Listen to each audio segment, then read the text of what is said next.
In Chapter 4 of the book, the author provides some important notes for the readers. The first note emphasizes that things change, including laws, regulations, and financial numbers.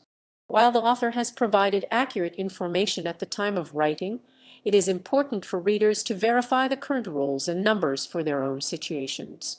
The second note discusses the projections and calculators used in the book. The author explains that these scenarios are only for the purpose of making or demonstrating a point and should not be considered as predictions of the future.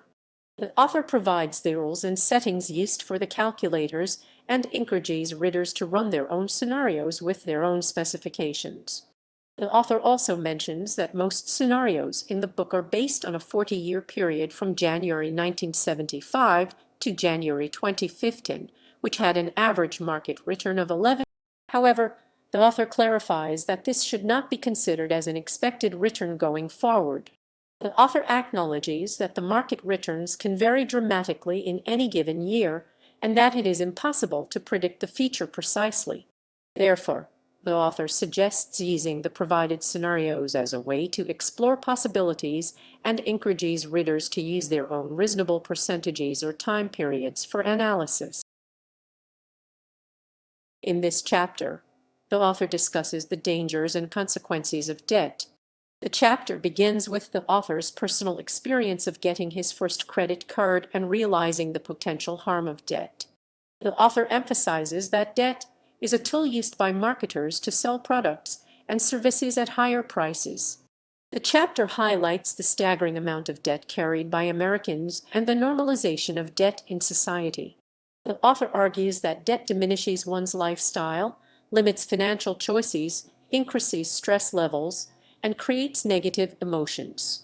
The chapter provides guidance on how to pay off debt, including making a list of all debts, eliminating non-essential spending, ranking debts by interest rate, and focusing on.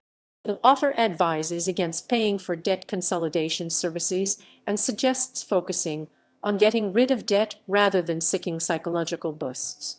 The chapter concludes by discussing the concept of good debt and cautioning against taking on business loans, mortgage loans, and student loans without careful consideration. The author criticizes the high cost of education and the burden of student loans, which cannot be discharged through bankruptcy.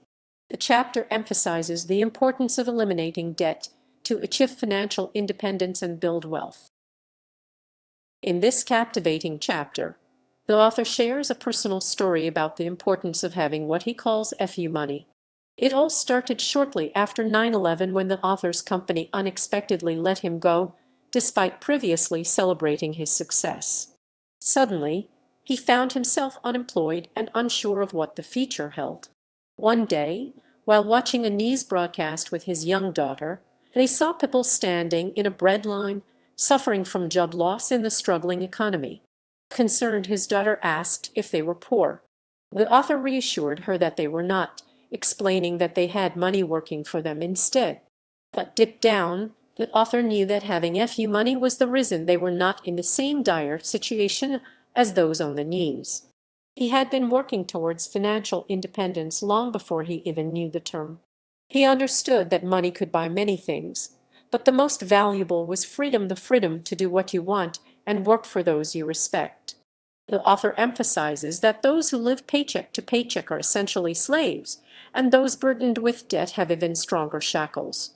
He warns that their masters, whether they be employers or creditors, are well aware of this power dynamic. The author recounts how he first accumulated enough FU money to negotiate extra vacation time early in his career. Over time, the amount grew, providing him with the freedom to say FU if necessary. This freedom became even more crucial when he found himself in a heated argument with his boss and realized it was time to live. Little did he know that his decision to prioritize financial independence would prove to be a lifesaver. After 9/11, he remained unemployed for 3 long years. Despite the challenges of job hunting, he was grateful for the peace of mind that came with owning his freedom. This chapter serves as a powerful reminder of the importance of having FU money. It's not about being wealthy or owning luxury items. It's about having the financial security to make choices and live life on your own terms. The author's personal experiences highlight the value of this freedom and the potential consequences of not having it.